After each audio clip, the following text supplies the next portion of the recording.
ठंड में रात के खाने में सुबह का तड़का लगाने वाली मॉडर्न देवरानी।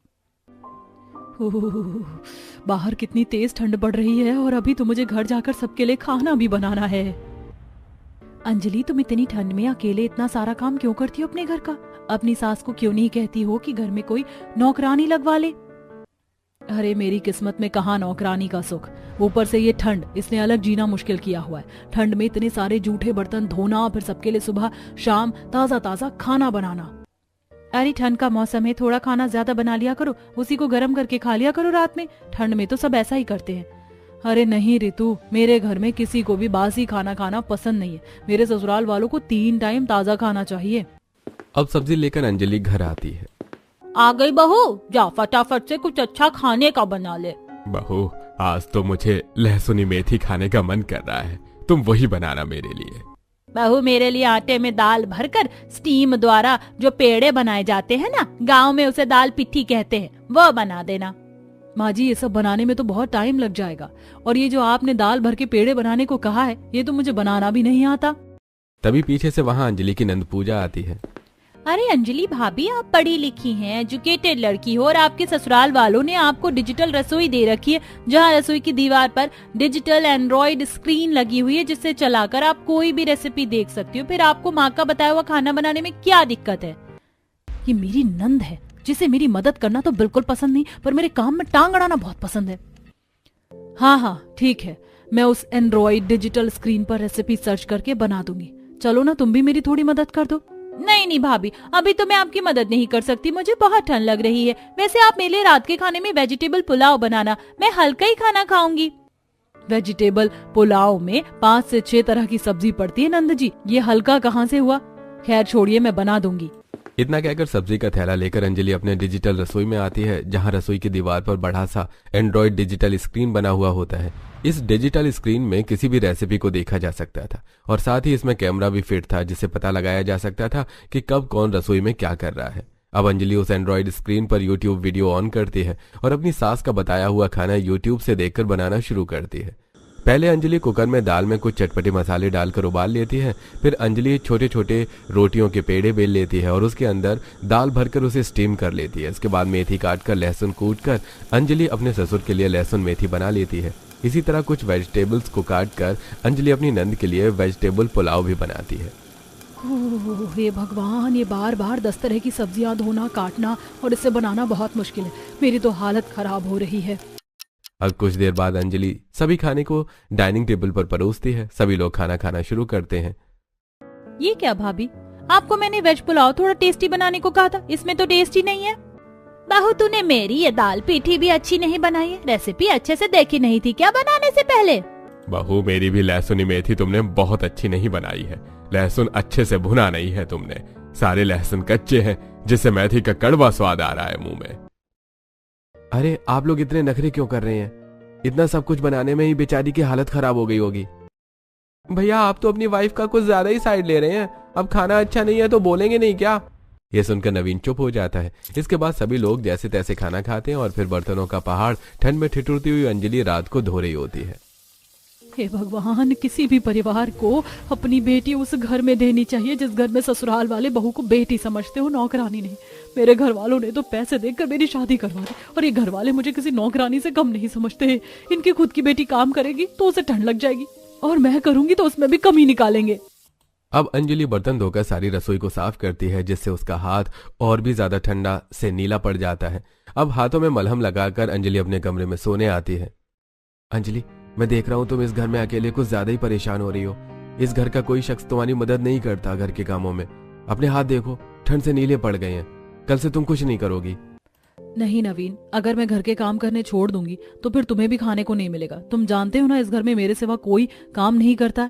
घर वालों को लगता है कि घर में फैसिलिटीज हैं तो बहू सब खुद ही कर लेगी। तुम बहुत अच्छी हो अंजलि, काश ये घर वाले भी समझ पाते। चलो अपना ध्यान रखो और अब आराम कर लो। अगले दिन सुबह अंजलि जैसे ही सबके सामने आती है, घर वाले तरह तरह के खाने की फरमाइश करने लगते हैं। बहू, जरा गाजर का हलवा बना दो ना, बहुत मन कर रहा है खाने का। बहू, मेरे लिए लच्छे पराठे और शाही पनीर बना दो। भाभी, मेरे लिए 2 से 3 तरह के स्प्राउट, सलाद और क्रंची ब्रेड के साथ फ्रूट जूस रेडी कर देना। भाभी मेरे लिए भी कुछ नया बनाना। एक काम करो ना, मेरे लिए पनीर के पराठे बना दो। आज पराठे खाने का मन कर रहा है, मौसम भी काफी ठंडा है। अरे 1 से 2 चीज बनवा लो, इतनी ठंड में मेरी वाइफ इतना सब कुछ कैसे अकेले बना पाएगी? तुझे बहुत चिंता हो रही है अपनी पत्नी की। अरे सब करते हैं ससुराल में काम, करने दे उसको भी, अभी से कमजोर मत बना। नहीं नहीं, एक काम करो अंजलि, मेरे लिए कुछ मत बनाना, मैं बाहर ही खा लूंगा। अरे नहीं, जब सबके लिए बना रही हूँ तो आपके लिए भी कुछ बना ही दूंगी। अब अंजलि रसोई में आती है और ठंडे ठंडे पानी में बार बार सब्जियों को धोती है, फिर स्प्राउट्स बनाती है, मिक्सर में जूस रेडी करती है और फिर पनीर घिसकर पनीर के पराठे बनाती है, फिर शाही पनीर और लच्छे पराठे भी रेडी करती है। फिर कुछ देर बाद सभी खाने को लाकर डाइनिंग टेबल पर परोसते हैं। घर वाले इस बार भी खाना खाते ही बहू के प्यार और मेहनत को नजरअंदाज करके एक एक करके खाने में कमियां निकालना शुरू कर देते हैं। बहू मन पे काम नहीं कर रही हो क्या? ये गाजर का हलवा कितना बेकार बनाया, सूखा मेवा तो इसमें डाला ही नहीं है तुमने। शाही पनीर भी कुछ खास नहीं बना है बहू। अरे भाभी, मेरे ये स्प्राउट्स, ये सलाद और ये जूस, ये भी कुछ खास नहीं है। बहू तुम कब अपने पूरे परिवार को संभालना सीखोगी? माँ जी, मैं तो अपनी तरफ से पूरी कोशिश करती हूँ कि आप लोगों की पसंद की चीज करूँ और करती भी हूँ, हर दिन बिना किसी नखरे के। पर फिर भी आप लोग हैं नित्य दिन मेरे काम में कमी निकालते हैं और मेरे हर काम में दखल अंदाजी करते हैं। सच कहूँ तो मुझसे अब इतना कुछ नहीं हो पा रहा है अकेले। आप एक काम करिए ना, देवर जी की भी शादी करवा दीजिए। हाँ माँ, अंजलि ठीक कह रही है। उदय की शादी हो जाएगी तो मेरी पत्नी को थोड़ी मदद मिल जाएगी, क्योंकि वो इस घर में सारा काम अकेले ही करती है। पूजा भी कुछ खास मदद करवाती नहीं है, अपने में ही मस्त रहती है। ठीक है, मुझे कोई दिक्कत नहीं है, मैं लड़की ढूंढती हूँ उदय के लिए भी। अब रात को घर में उदय की शादी की खिचड़ी पक रही होती है, तभी पीछे से उदय आता है। क्या आप लोग मेरे लिए लड़की ढूंढ रहे हैं?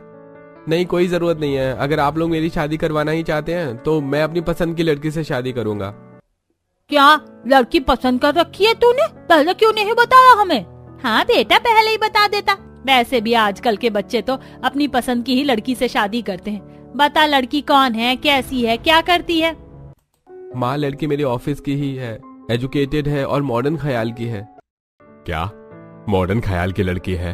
अरे वो घर में काम तो करेगी ना, जैसे तेरी बड़ी भाभी करती है। हाँ हाँ, क्यों नहीं।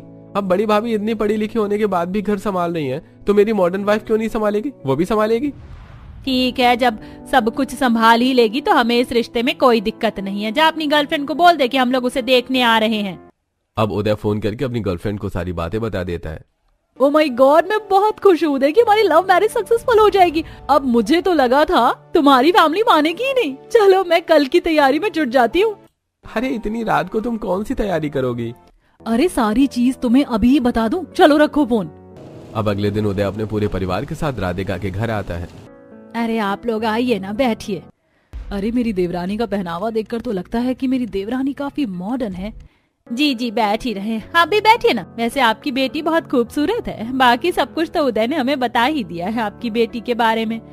हाँ हाँ, मेरी बेटी ने भी मुझे सब बता दिया है। बस आप लोग एक अच्छा सा मुहूर्त बताइए, फिर हम दोनों की शादी करते हैं।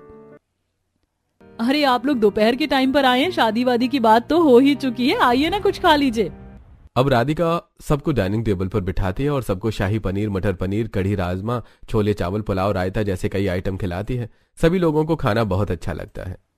बहू, खाना तो बहुत अच्छा बनाया है तुमने, ऐसे ही शादी के बाद भी बनाना। इतने टाइम से मैं इतना अच्छा खाना बना रही हूँ, मेरी तो आज तक तारीफ नहीं की गई इन लोगों से। अब लड़के वाले रिश्ता फिक्स करके चले जाते हैं। तभी तेज तेज हंसते हुए राधिका कहती है, माँ देखा, मेरे ससुराल वालों को मेरे हाथ का बना खाना कितना अच्छा लगा। वो खाना जो मैंने रात में ही बना कर रख दिया था और सुबह उसमें सिर्फ तड़का लगाया था। अब जब इनको मेरे हाथ का ये खाना इतना अच्छा लगा ही है तो मैं ससुराल में भी ऐसा ही करूंगी। नहीं बेटा, ऐसा मत करना। कल को अगर तुम फंस गई तो तुम्हारे साथ साथ मेरी भी बेइज्जती होगी कि मैंने अपनी बेटी को कुछ नहीं सिखाया है। Okay mummy. अब 3 से 4 हफ्ते गुजरते हैं और मॉडर्न राधिका शादी करके अपने ससुराल आती है। आओ बहुरानी, इस कलश को गिराकर कुमकुम की थाल में पैर रखो और घर के अंदर प्रवेश करो। ओके मम्मी जी। अब राधिका कलश गिराकर घर के अंदर आती है और फिर अपने पति के साथ कमरे में आराम करने जा रही होती है। तभी राधिका की नजर रसोई की तरफ जाती है, जहां इतनी ठंड में रात के 1 बजे राधिका की जेठानी बर्तन का पहाड़ रसोई में धो रही होती है। हे भगवान, मेरी जेठानी जी का दिमाग खराब है क्या? इतनी रात को इतने सारे बर्तन क्यों धो रही है ठंड में? अरे ये बर्तन सुबह भी तो धोए जा सकते हैं। अब राधिका अपने कमरे में जाकर आराम करती है। अगले दिन सुबह के 7 बज जाते हैं और राधिका उठती नहीं है। तभी अंजलि राधिका के कमरे का दरवाजा खटखटाते हुए कहती है, राधिका उठ जाओ, सुबह के 7 बज गए हैं। आज तुम्हारी पहली रसोई है, कब तक उठोगी तुम? वहीं रजाई में घुसी हुई राधिका नींद में अंगड़ाइयां लेते हुए उठकर बैठती है। भगवान, ठंड में इतनी सुबह सुबह कौन उठाने आ गया? अब राधिका दरवाजा खोलती है। क्या हुआ जेठानी जी, कहिए। कुछ नहीं राधिका, आज तुम्हारी पहली रसोई है और 6 बज चुके हैं। 7 बजे तक सबको नाश्ता उनके टेबल पर चाहिए होता है। बाप रे, इतनी ठंड में 6 बजे नाश्ता? ठीक है, मैं अभी नहा धोकर आती हूँ। अब नहा धोकर राधिका रसोई में आती है, जहां राधिका की नजर डिजिटल एंड्रॉइड स्क्रीन पर जाती है जो रसोई की दीवार से अटैच होती है। ओह गॉड, एंड्रॉइड स्क्रीन रसोई में? ये उदय तो बहुत पैसे वाला निकला। चलो एक काम करती हूँ, इसमें अच्छा सा गाना चलाकर खाना बना लेती हूँ। अब राधिका उस एंड्रॉइड डिजिटल स्क्रीन पर एक सॉन्ग चलाती है और फिर सब्जियां निकाल कर उन्हें पानी में धोती है, फिर काटती है। हे भगवान, कितनी ठंड हो रही है और ये टंकी का पानी कितना ठंडा हो रहा है। गीजर तो लगा है, लगता है खराब है। अब फटाफट राधिका 1 से 2 सब्जी बनाती है, रोटी बनाती है और फिर उसे डाइनिंग टेबल पर सर्व करती है। घर वाले जैसे ही खाना खाते हैं हमेशा की तरह खाने में एक के बाद एक कमियां निकालने लगते हैं। बाहू, ये कैसा खाना बनाया है तुमने? बेस्वाद। पहली रसोई का खाना भला ऐसे बनता है? सच में भाभी, आप सीधा जाकर खाना बनाने लग गई। एक बार पूछ तो लेती मैं क्या खाती हूँ क्या नहीं। हाँ राधिका, तुम्हें खाना बनाने से पहले पूछना चाहिए था। बड़ी भाभी भी सबसे पूछ कर खाना बनाती हैं और जो तुमने बनाया है उसमें तो स्वाद ही नहीं है। हाँ बहू, तुमसे अच्छा खाना तो बड़ी बहू बना लेती है। अरे बाप रे, आज सूरज पश्चिम से निकला है क्या, जो ये लोग मेरी तारीफ कर रहे हैं? लगता है अब मेरा नाम लेकर बेचारी देवरानी जी से भी भर भर कर काम करवाएंगे। अच्छा, जब ये सब मुझे देखने के लिए आए थे तब मैंने रात के खाने में सुबह का तड़का मार कर खिलाया था। इन लोगों को जो खाना इन्हें बहुत अच्छा लग रहा था, और अभी जब मैं इन्हें ताजा खाना बनाकर खिला रही हूँ तो ये लोग उसमें कमियां निकाल रहे हैं। किसी ने सही कहा है कि कुत्ते को घी हजम नहीं होता। इन्हें तो मैं कल से बताती हूँ। अब रात को राधिका खाना बनाने के लिए रसोई में जा रही होती है, जहाँ अंजलि पहले से ही सब्जियों को काट रही होती है। अरे जेठानी जी, आप क्यों बना रही हो खाना? मैं बना देती हूँ ना, आप जाइए। अरे नहीं नहीं राधिका, तुमने सुबह इतना सारा खाना बनाया तो मैं बना लेती हूँ सबके लिए ताजा ताजा दूसरा खाना। ताजा ताजा से याद आया राधिका, तुम्हें एक बात बता देती हूँ, हमारे घर में सभी लोग सुबह शाम ताजा खाना खाते हैं। अरे यार, ये जेठानी जी यहाँ से जाएंगी तभी तो मैं अपनी सुबह की तैयारी कर पाऊंगी। अब राधिका बिना कुछ कहे चुपचाप वहां से चली जाती है। वहीं अंजलि सबके लिए रात का खाना बनाती है। सभी लोग रात का खाना खाते हैं और फिर अंजलि बर्तन वगैरह धोकर अपने कमरे में आराम करने चली जाती है। तभी रात के 1 बजे राधिका सबके सोने के बाद रसोई में आती है और रसोई में 2 से 3 तरह की सब्जी बनाकर रख लेती है। खाने की खुशबू पूरे घर में फैलती है। तभी अंजलि अपने कमरे में उठकर अपने कमरे की खिड़की खोलती है। अरे ये इतनी रात को खाने की खुशबू कहाँ से आ रही है? मेरे घर में तो सब सो रहे इस वक्त। लगता है शादियों का सीजन है, इसलिए खाने की खुशबू आ रही। कहीं ना कहीं कुछ बन रहा होगा। वहीं राधिका खाना बनाकर अपने कमरे में सोने चली जाती है और फिर सुबह आराम से उठकर रसोई में आती है। वहीं दूर से अंजलि ये देखकर, अरे देवरानी जी इतनी लेट उठी हैं, अब खाना कैसे बनाएंगी? वहीं राधिका रसोई में आकर, चलो फटाफट अपने रात के खाने को बाहर निकालती हूँ और उसमें सुबह का तड़का लगाती हूँ। 1 मिनट, ये डिजिटल स्क्रीन पर नए नए तड़का लगाने का तरीका देखती हूँ।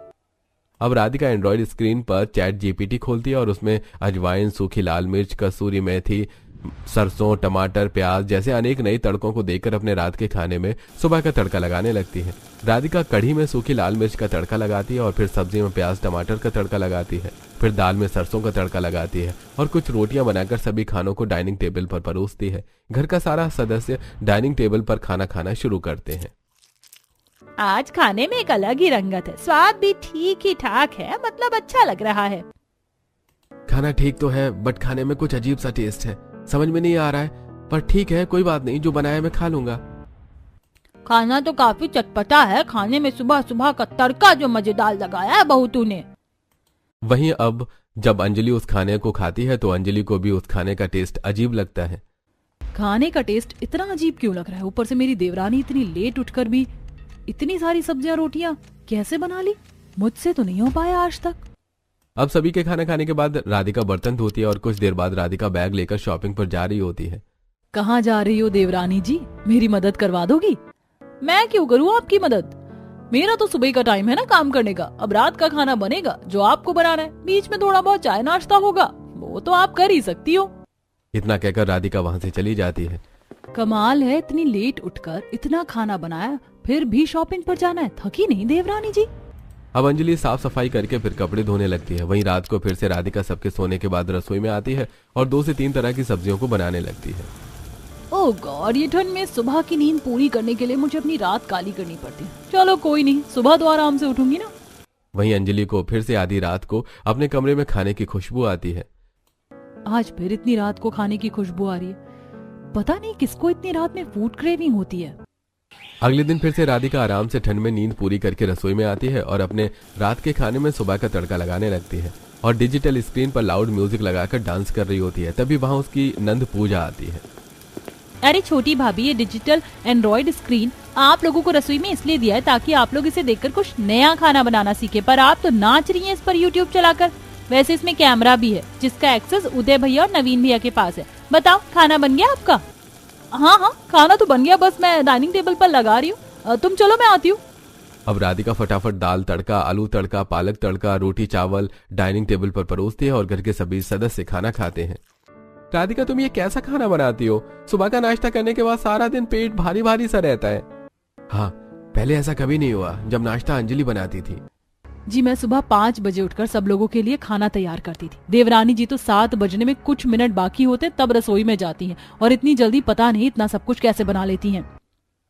जेठानी जी, सबके अंदर अपना अपना टैलेंट होता है। आप स्लो मोशन है, इसमें मेरी गलती नहीं है। माँ जी, आप बताइए खाना कैसा है? हाँ, खाना तो बहुत सुबह का ठीक ही है, और तुम तो सभी खानों में सुबह सुबह तड़का लगाती हो तो खाना तो ताजा ही है। अब सभी लोग खाना खा लेते हैं और राधिका बच जाती है। अब इसी तरह कुछ हफ्ते गुजरते हैं और एक दिन राधिका आधी रात में खाना बना रही होती है कि तभी उसके हाथ से एक स्टील की कटोरी छूट जाती है जिसकी टन टन की आवाज रसोई के ऊपर बने अंजलि के कमरे तक चली जाती है। अरे, ये आवाज तो रसोई में कुछ गिरने की थी। कहीं रसोई में बिल्ली तो नहीं घुस गई? कहीं देवरानी जी ने दूध तो बाहर नहीं छोड़ दिया था? अंजलि घबराती हुए रसोई में आती है तो देखती है कि रसोई में कढ़ी, राजमा, छोले, आलू की सब्जी जैसी अनेक सब्जियां बनी हुई रखी थी। अरे बाप रे राधिका, तुम इतना सारा खाना किसके लिए बना रही हो? इतनी रात को तुम्हें भूख लग रही है क्या? अब राधिका घबरा जाती है और ठंड में भी राधिका के पसीने छूट जाते हैं। जेठानी जी, आप उठ कैसे गई हो? और जेठानी जी, सारा खाना मैंने आप लोगों के लिए बनाया। दरअसल मुझे ठंड में नींद बहुत आती है सुबह, और अपनी नींद पूरी करने के चक्कर में मैं आप सबको रात के खाने में सुबह का तड़का लगा कर देती हूँ। प्लीज आप ये बात किसी को मत कहिएगा। बाप रे राधिका, तुम इतने समय से रात के खाने में सुबह का तड़का लगा कर दे रही हो। हमारे घर में सब ताजा खाना खाते हैं राधिका, मैंने शुरू से सबको ताजा खाना बना कर दिया है। जेठानी जी, बुरा मत मानना, पर इतनी सेवा पानी करके ससुराल वालों की आपको क्या ही मिल गया? कोई मेडल मिला क्या बताओ? ऊपर से घर का एक भी सदस्य हमारी मदद नहीं करता है। नंद जी अपने ही घमंड में चूर रहती हैं। हाँ, तुम कह तो सही रही हो। आज से मैं भी सबको बासी खाना दूंगी। नहीं, आप कभी नहीं दे सकती बासी खाना किसी को, क्योंकि आप रात के शिफ्ट का खाना बनाती है। मुझे सुबह का बनाना होता है, इसीलिए मैं रात को बना पाती हूँ। मैं ऐसा कर सकती हूँ कि मैं रात के खाने में आपकी मदद करवा सकती हूँ। बस आप किसी को कुछ मत कहिएगा। ठीक है, मैं किसी से कुछ नहीं कहूंगी। और वैसे भी ये लोग इसी लायक हैं। जब इन्होंने मेरी कदर नहीं करी तो मैं इनकी क्यों करूं? अब राधिका बिंदास होकर सुबह आराम से उठती है और रात के खाने में सुबह का तड़का लगाती है और घर वालों को खिलाती है। और फिर रात का खाना बनाने में राधिका अपनी जेठानी की मदद करती है और ये सिलसिला कई हफ्तों तक चलता है। लेकिन अब घर वालों को सेहत से जुड़ी दिक्कत होने लगती है। बहू, आजकल पेट तुम्हारा सुबह का ये तड़का वाला खाना खाकर बहुत भारी रहता है। कल रात को तो उल्टी भी आ गई थी। हाँ भाभी, आपका नाश्ता करने के बाद पूरे दिन कुछ नहीं खाया जाता। रात का खाना भी अब मन नहीं करता खाने का। शुरू में तो सब ठीक लग रहा था, अब ये खाना पच नहीं रहा है। दूर खड़ी दोनों देवरानी जेठानी। देवरानी जी, अब आपका रात के खाने में सुबह का तड़का लगाना परिवार वालों की सेहत के लिए भारी पड़ रहा है। अरे जेठानी जी, धीरे बोलो। अगर किसी को पता चल गया तो इस राज को राज रखने के लिए मैं आपकी हर रात मदद करती हूँ खाना बनाने में, भूलो मत। अब दोनों ही बहू परिवार वालों की सेहत को नजरअंदाज करके आराम से शॉपिंग मॉल जाना, बाजार से सब्जियां लाना और ज्यादा मात्रा में खाना बनाकर रख देना, काम से दिल चुराना जैसी हरकतें किया करती थी। ये सिलसिला यूं ही चलता है। लेकिन फिर एक रात अचानक कलावती और देवकी की तबीयत इतनी खराब हो जाती है कि उन्हें इमरजेंसी में अस्पताल में भर्ती करना पड़ता है। देखिए नवीन जी, आपकी मम्मी जी और दादी जी कब से बासी खाना खा रही हैं? आप बता सकते हैं? इनके शरीर में कोलेस्ट्रॉल लेवल बहुत ज्यादा बढ़ गया है। कुछ देर और होती तो इनकी जान भी जा सकती थी। इन्हें हार्ट अटैक आ सकता था। कैसी बात कर रहे हैं डॉक्टर आप? हमारे घर में सुबह शाम ताजा खाना बनता है। क्यों, सही कहा ना मैंने अंजलि? अंजलि अपने पति की बात सुनकर चुप्पी साध लेती है। पर भैया, अगर खाना ताजा बन रहा है तो दादी माँ और मम्मी जी के शरीर में कोलेस्ट्रॉल कैसे बढ़ सकता है? ये तो मुझे भी नहीं पता, बट मैंने कुछ दवाइयाँ दे दी हैं, आप इनका ख्याल रखिएगा। अब सभी लोग देवकी और कलावती को घर ले आते हैं। अब सास की इतनी तबीयत खराब होने के बाद भी राधिका अपनी सास को रात के खाने में सुबह का तड़का लगाकर दे ही रही होती है। तभी रसोई में राधिका, भगवान का शुक्र है कि किसी को पता नहीं चला कि मैं रात के खाने में सुबह का तड़का लगाकर सबको दे रही हूँ, जिस वजह से सबकी इतनी तबीयत खराब हुई है। खैर मम्मी जी और दादी जी को हल्की फुल्की गैस की प्रॉब्लम हुई है, वो तो ठीक हो जाएगी। अब वही खाना दोबारा खाकर कलावती देव की तबीयत और बिगड़ जाती है। तभी एक दिन ऑफिस में उदय को अचानक याद आता है कि रसोई में लगा हुआ डिजिटल एंड्रॉइड स्क्रीन कैमरा उसके जीमेल से कनेक्ट है। अरे हाँ, रसोई में लगा एंड्रॉइड स्क्रीन की हिस्ट्री चेक करता हूँ, देखता हूँ भाभी और राधिका ने कब कौन से खाने की रेसिपी अच्छी देखी है। अब उदय अपने फोन में हिस्ट्री खोलता है तो उसको यूट्यूब और गूगल हिस्ट्री में रात के खाने में कई तरह के तड़के लगाने का तरीका दिखता है। अरे ये हिस्ट्री में रात के खाने में सुबह तड़का लगाने का इतना सारे तरीके किसने देखे हैं? इसका पता तो सुबह ही लग जाएगा, लेकिन जब मैं उस डिजिटल स्क्रीन का कैमरा अपने फोन में ओपन करूंगा। अब उदय रात को ऑफिस से घर आता है और सबसे पहले कलावती और देवकी के कमरे में जाता है। दोनों एक साथ बेड पर पड़ी होती हैं। उनकी तबीयत बहुत खराब थी। माँ, दादी जी, आप ठीक हो? नहीं बेटा, पेट का भारीपन तो कम ही नहीं हो रहा है। हाँ बेटा, लगता है अब सांस रुकने वाली है। इनकी तबीयत तो और बिगड़ रही है, पर कैसे, कौन है इन सब के पीछे? कुछ नहीं होगा, सब ठीक हो जाएगा। अब उदय अपने कमरे में आराम करता है और सुबह उठकर रसोई की स्क्रीन कैमरा अपने फोन में खोलता है, जहां राधिका फ्रिज से खाना निकालती है और उसमें तड़का लगाते हुए कहती है, अब तक तो किसी को नहीं पता चला कि मैं ही रात के खाने में सुबह का तड़का लगाती हूँ, और शुक्र है जेठानी जी का, उन्होंने भी मेरे राज को अब तक राज रखा। ओह गॉड, इसका मतलब ये सब बड़ी भाभी और राधिका मिलकर कर रही हैं। पर क्यों? मुझे सबको बताना होगा।